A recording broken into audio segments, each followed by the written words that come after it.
Hey guys, स्वागत है आपका रीना यादव ब्लॉग में। तो आप सब कैसे हो? आई होप आप सब बहुत अच्छे होंगे। मैं भी बहुत अच्छी हूँ और मैं आज जा रही हूँ वट सावित्री का पूजा करने के लिए। तो आज है 6 जून और अभी सुबह का 10 साढ़े 10 बज रहा है और मैं रेडी होके देखिए मैं रेडी हो गई हूँ और रेडी होके मैं पूजा के लिए बड़ गाछ के पेड़ पे आ गई हूँ। ये रहा बड़ का पेड़। तो दोस्तों यहाँ पर ही मैं पूजा करने वाली हूँ। फाइनली यहाँ पर दीदी मेरी देखिए पूजा की तैयारी कर रही है और यहाँ पर ही अब मैं जा रही हूँ, मैं भी पूजा करूँगी। तो अगर आपको मेरा ये ब्लॉग अच्छा लगे तो प्लीज़ लाइक करिएगा, शेयर करिएगा और कमेंट करिएगा। तो दोस्तों बिना स्किप किए पूरा ब्लॉग देखिएगा और ब्लॉग बहुत ही अच्छा बनाऊँगी मैं, क्योंकि आज है वट सावित्री का पूजा। तो मैं पूजा का विधि दिखाऊंगी, मैं कैसे पूजा कर रही हूँ और आप लोग भी पूजा का पूरा मतलब देखिएगा। अच्छा लगे तो लाइक करिएगा प्लीज़ दोस्तों। तो हे गाइस, हम दोनों बहनें पूजा के लिए जितना भी सामग्री था सारी सामग्री के साथ बड़ के पेड़ के नीचे आ गए हैं। और बड़ का पेड़ जो है हमारे घर के पीछे में ही है, तो हम लोगों को कहीं दूर जाने की कोई ज़रूरत नहीं पड़ा। तो हम दोनों बहनें अपने घर के पीछे ही पूजा के लिए आ गए हैं। तो दोनों बहन सबसे पहले सुबह उठे और उठने के बाद नहा धोकर पूड़ी और बरगदी बनाए, क्योंकि पूड़ी और बरगदी पूजा में ज़रूरी होती है। तो हम दोनों बहनें सबसे पहले उठकर पूड़ी और बरगदी बना लिए थे। उसके बाद जितना भी पूजा के फल फ्रूट सामान होता है सारे सामान के साथ हम लोग पेड़ के नीचे आ गए हैं पूजा के लिए। और यहाँ पर ही हमारी दीदी जो बालों में अपना बड़ का पत्ता खोस रही थी, क्योंकि बालों में बड़ का पत्ता खोसना ज़रूरी होता है दोस्तों। उसके बाद दीदी एक बेना ली है। बेना का भी पूजा में बहुत ज़रूरी बहुत महत्व होता है दोस्तों, क्योंकि इससे पेड़ को हवा दिया जाता है, उसके बाद पति को हवा दिया जाता है। तो दोस्तों दीदी का पूजा के बाद मैं पूजा करने के लिए यहाँ बैठी थी। तो दीदी ने जैसे जैसे पूजा किया वैसे वैसे मैं भी करूँगी पूजा।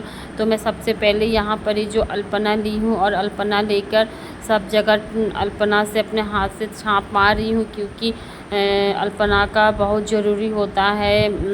बहुत ही मतलब पूजा आप स्टार्ट करोगी तो अल्पना सबसे पहले ज़रूरी होता है। और आप जहाँ जहाँ दोस्तों अल्पना लगाओगे आपको वहाँ वहाँ सिंदूर का टीका देना ज़रूरी होता है। तो मैं भी जहाँ जहाँ अल्पना लगाई थी वहाँ वहाँ मैं सिंदूर का टीका दे दी हूँ। और उसके बाद दोस्तों सिंदूर का टीका देने के बाद में अपने मांग पे भी उस टीका को लगाना ज़रूरी होता है। सती माँ के टीका देने के बाद अपने मांग में भी उस सिंदूर को भरना चाहिए। इससे आपके पति का उम्र जो है बहुत लंबी होती है। तो मैं भी वही की थी। और यहाँ पर ही दोस्तों मेरी बेटी जो गर्मी से बहुत परेशान हो रही थी, बहुत ज़्यादा परेशान हो रही थी, उसे मैं और उसके परेशान होने से मुझे भी अच्छा नहीं लग रहा था। तो दोस्तों यहाँ फिर से मैं बेना ली हूँ और बेना को मैं टीक रही हूँ। अल्पना पहले लगाई, उसके बाद मैं सिंदूर से टीक रही हूँ, क्योंकि अल्पना लगाने के बाद सिंदूर का लगाना ज़रूरी होता है। और इस बेने से जो है बाद में मैं पेड़ का हवा करूँगी और इसी के वजह से अभी मैं इस बेने को टीक के रख दूँगी, बाद में मैं पेड़ का हवा करूँगी। और इसी बेने से दोस्तों फिर मैं घर लेके जाके अपने पति को भी बेना से हवा करूँगी, क्योंकि ये करना बहुत ज़रूरी होता है। तो फ्रेंड्स यहाँ पे मैं भगवान जी को और माता जी को दिया दिखा रही हूँ और हमारी दीदी जो है वो चने को गिन के रख रही हूँ, क्योंकि जितना फेरा लेंगे उतना एक एक करके उस हिसाब से हम लोग चना चढ़ाएंगे। जैसे दीदी 21 बार लेगी तो 21 बार मैं 108 बार लूँगी तो 108 बाद दोस्तों फेरा लेने का ये लिए दीदी जो है गाछ पे जो है धागा को जो है लपेट रही है। इसमें धागा बांधा नहीं जाता है दोस्तों, जस्ट लपेट दिया जाता है। तो दीदी वही कर रही है, लपेट रही है। लपेटने के बाद दीदी फेरा लेंगे गाछ के, तो उसके बाद मैं भी दीदी के साथ फेरा ले लूँगी। तो यहाँ हमारी दीदी जो है फेरा के लिए रेडी हो गई है और फेरा लेने के लिए जा रही है। उसके बाद दोस्तों दीदी के साथ साथ मैं भी जो है गाछ का फेरा ले रही हूँ। और देखिए यहाँ पर ही हमने पहले भी कहा था चना जो दीदी गिन रही थी, तो ऐसे चना को आंचल में रख कर एक जितना बार फेरा आप लोगे एक एक करके चना को चढ़ाया जाता है। तो मैं दोस्तों 108 फेरा ले रही थी, तो मैंने 108 चना ले रखी। तो मैं यहाँ पर ही जो बेना से जो गाज को हवा दे रही हूँ, क्योंकि इस पूजा में बेना से जो है गाज को हवा देना बहुत ज़रूरी होता है। और यही बेना लेके जाके आप अपने पति को भी इससे हवा कीजिएगा और करना पड़ता है। तो मैं भी जाऊंगी तो अपने पति को इस बेने से हवा करूंगी।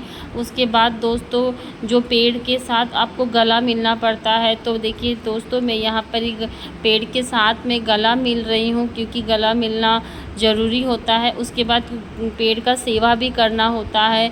फिर दोस्तों यहाँ आप जो सिंदूर टीके रहते हैं, तो वो सिंदूर को सती माँ को अब टीके जो रहते हैं वो सिंदूर आप अपना मांग पे ज़रूर भरिएगा। तो मैं भी यहाँ पे अपने मांग पे टीका सिंदूर जो लगाई थी वो मैं भर रही हूँ। और दोस्तों यहाँ पे जो अब जिससे आप टीकते हैं जो सिंदूर ना, वो सिंदूर घर लेके जाके अपने पति को ज़रूर लगाइएगा और घर के बाकी लोग को भी लगाइएगा।